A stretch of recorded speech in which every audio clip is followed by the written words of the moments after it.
When Paul and all the other apostles started preaching the gospel, they didn't have the Bible as we know it today.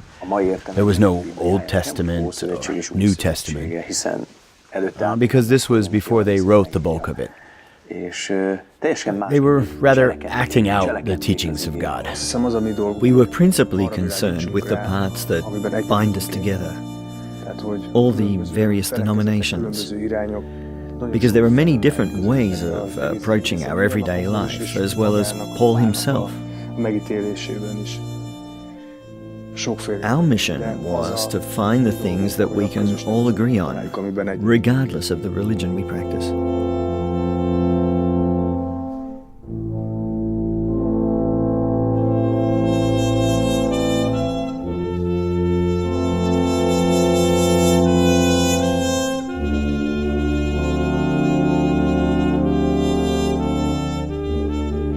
Although we entered Malta on the island of Gozo, the final destination of our journey was St. Paul's Bay on the island of Malta.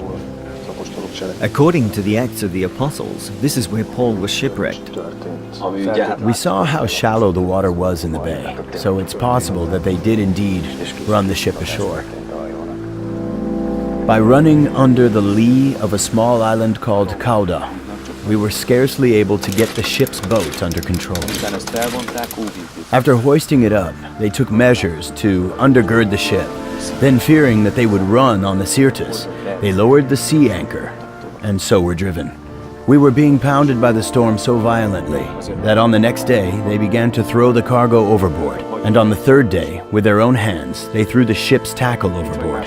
Since they had been without food for a long time, Paul then stood up among them and said, "Men, you should have listened to me and not have set sail from Crete and thereby avoided this damage and loss. I urge you now to keep up your courage, for there will be no loss of life among you, but only of the ship. For last night there stood by me an angel of the God to whom I belong and whom I worship. And he said, 'Do not be afraid, Paul. You must stand before the emperor, and indeed God has granted safety to all those who are sailing with you.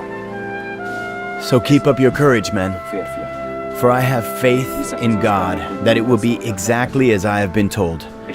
But we will have to run aground on some island.